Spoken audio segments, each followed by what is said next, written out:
Hey, how you doing? So you watched our videos and you were like, okay, cool, I'm sold. I'm gonna see a dentist and just check it out. And you booked your dental appointment last week, and you got a checkup and everything, and it came back with like a 50,000 rands code to fix like two teeth, you know? And now you don't know what to do because you want to work on it, but the money is just weird in this economy as well. So what happens? What do you do? Do you get medical aid?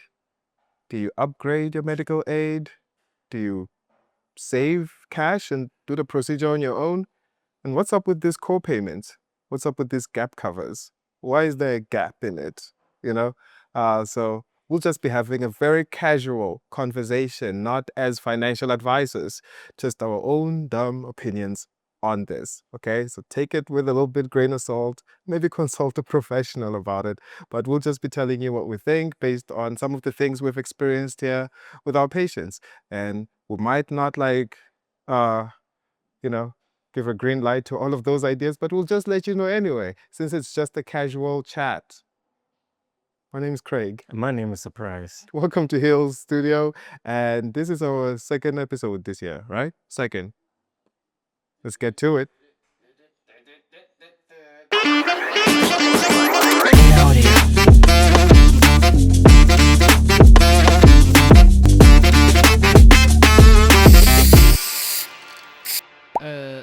Can you shut up? So, just like all things, money is involved when you come to the dentist, because bills don't pay themselves. The Bills gotta get paid. bills gotta get paid. Maserati's gotta get paid. Mm, Just bought a new one. right. It's green. Yeah, Mm, Levante. mm. Chokes.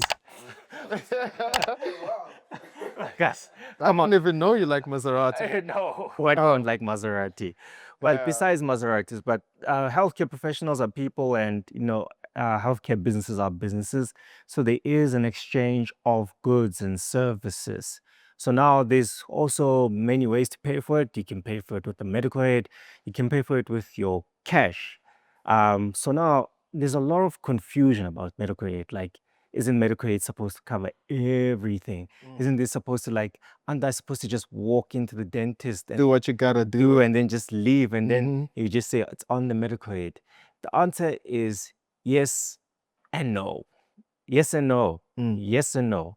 And it always depends on who, what, and Where, how, why, indeed.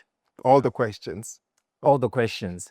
So I think the most touches one is co-payments. Where do these co-payments come from? Sometimes the co-payments come from your medical aid. Yes, some medical aids have co-payments in them. So for example, if we do a visit, we would do a visit, do some x-rays, do whatever. Sometimes they say for your consultation, we only cover, let's say our consultation is 10 rand, we only cover 5 rand. That's their rules. And the 5 rand must be topped up by you. So sometimes it does come from your medical aid saying that we are only going to cover 5 rand of this and the rest will be covered by you. Why do they choose 5 rand? Well, I don't know. They probably have some smart actuaries who work out this stuff, right? They work out like, okay, based on our pool, how much should we allocate towards dentistry, this and this and this? And from their calculation, based on how many members they have and how many members they're expecting, that price they're increasing by, they do this whole calculation and they come up with 5 rand. So if we say, hey, your medical aid is only going to cover 5 rand and you have to cover the other 5 rand and it's coming from your scheme, then it's your scheme. That's on you. Mm. Blame capitalism Mm. or praise capitalism. Which- Because how were you going to pay for chemotherapy? Because it's really expensive, you know? So I guess medical aid has its uses. And so sometimes it will fall short, but most of the time it's a great thing to have, especially for the big life-threatening procedures, you know? So if uh, you didn't have any of that, you just needed a annual GP check, maybe you'll see an optom like once in 2 years, you'll get your cleaning here and there, no kids, you know, you might say like, I don't need that. But then again, car accidents and you broke your bone and, you know, you need heart surgery. You didn't even know you had heart problems. But so it does help in those situations. But today we're just going to focus a little bit on dentistry. Okay. So you went to visit your a medical aid provider and you picked the lowest plan because it does cover the major things in life. And when you have to visit a dentist, you can't get a crown, you can't get a root canal, you can't get an implant, can't get a bridge or any of that other fancy work. And you would have to pay cash from that. So other people, when they know they have a lot of dental work to do, again, this is the one where I'm not sure if I'm not advising you. This is just some things that some patients do. They will upgrade their medical aid and pay a little bit more so that they get more coverage and do those procedures and then go back to their normal plan. And for the rest of their lives, they're just going to try and maintain the work that they did when they still had the good medical aid. Whether that's ethical or not, I don't know, but some have done it. I won't mention any names since, again, I didn't study the ethics of this, but it seems Some people do it. some people do it. And here's another one is that today you get medical aid. You start a Mhm. job and they give you cover, and then tomorrow you come see a dentist, and then they're like, oh, we can't see you. Sometimes there are waiting periods. There's like a window you have to wait before they cover any dental procedures. So if you actually want to make use of medical, always find out that kind of stuff. Is there like a waiting period? Is there, we call that, what's covered and what's not covered? Because sometimes it's good when you go in there knowing what to expect. And here's another one. Some things like optometry and dentistry can be paid out of pocket, right? And again, this is not financial advice, but when I was a final year student, a financial advisor said to me, not me, I'm not the financial advisor. He said, look, if you are by yourself with very little ailments in your body, you can choose the lowest plan. You can. And then you can pay everything out of pocket. That's what they said, not me. And that's what some people choose to do. They choose a plan that covers the big stuff, the hospital stuff and whatever. And then the day-to-day, we call that the big stuff. And then the day-to-day, they pay out of their pocket. They have a savings. That's what some people choose to do. But it doesn't work for everyone. And some people have things like chronic medication they have to have for various conditions. And if you're in that group, you are going to have to take something a bit more comprehensive. Yeah.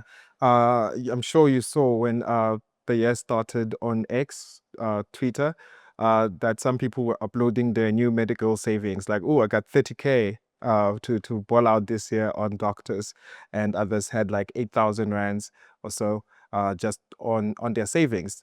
And sometimes when you do the math, you're paying about 4,000 rands every month for medical aid, and by the end of the year, it's quite some money. Sometimes it's even more than what you know. Yeah. And on top of that, there's still your employer contribution. So you Mm. could find that you're paying about 7. That's what's going towards it. 7, Yeah. 7 times 12. Mhm. Yeah. So if you are fortunate enough to know both your parents and your siblings and maybe even your grandparents, and you saw that, okay, people in my family are not struggling with teeth, like, and granddad is like 88, is that old these days? I don't know. 90. So yeah, Yeah, like something like, yeah. 88 is not that bad. Hey, it's not that bad. that's ageism. Yeah, it's not that bad. And they mostly have all their teeth. Chances are you won't have like a lot of dental concerns. So you can just save up some money for a medical or dental emergency because you can just pay that off. Like, probably at best, you'll probably have only one filling over the course of your life. So it's pretty safe to just pay out of pocket. And if you know that the adults in your family, after a certain period, they just like have not enough teeth anymore, it might run in the family. So you might perhaps need a much more comprehensive medical aid for yourself and your loved ones. So there's no one answer fits all in this case.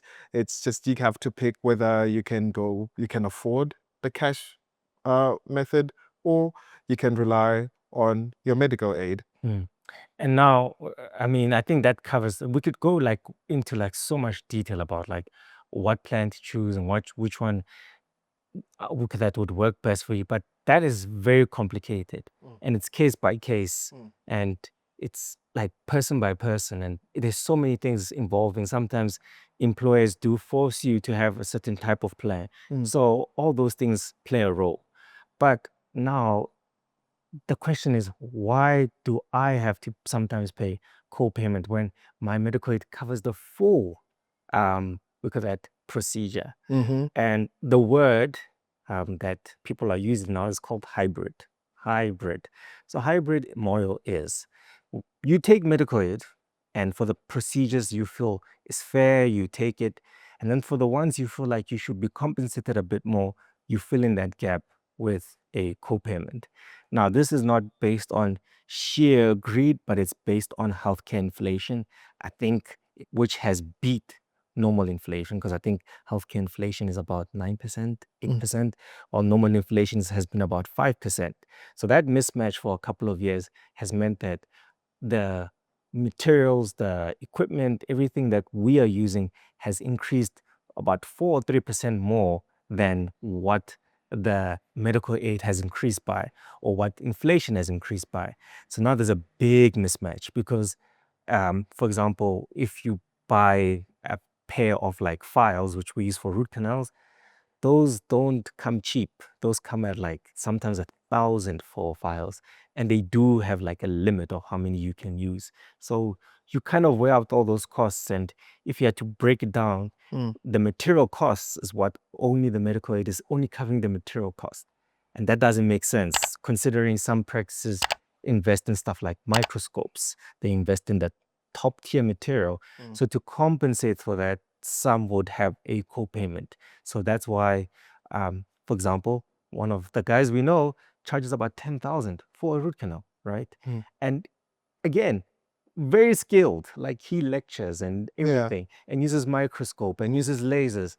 And he cannot be charging the same as somebody who just got out of varsity and just started opening up teeth. Like that guy is more skilled and has invested more and should be compensated more despite what your medical aid pays. And that's where that shortfall or that co-payment will come in. Yeah, basically like social economics. Like if there's a dentist who everybody wants to see, but there's not enough time in the day, and his diary is always full, chances are he is just gonna cost more than the guy with an empty practice. You know, if he's been practicing for 10 years, specifically focused on one procedure, and now everybody wants to see him, of course, it's just gonna rake it up a little bit more to make it worth it. And because he's invested, again, time, materials, the staff is trained for that specialty as well. And there's just a demand, supply and demand. I said something smart. Yeah. Supply, demand. Supply, demand. Yeah. And that's the thing, like there is a endodontist who just does root canals. That's the only thing he does. Like he doesn't do anything else except root canal. And I mean, when you check the Google, it says, although he's very expensive, he's very good. Yeah. And he's very good. And he lectures and he's been in the game and he's been to South Korea. And that's why some people like that won't even take medical aid. And that's why specialists don't even take medical aid. You get it? Because like they have trained. And if the medical aid says, I'm paying you as a periodontist or endodontist who's invested, and you even have a PhD, they even call you prof. I'm only going to pay you 800 Rand.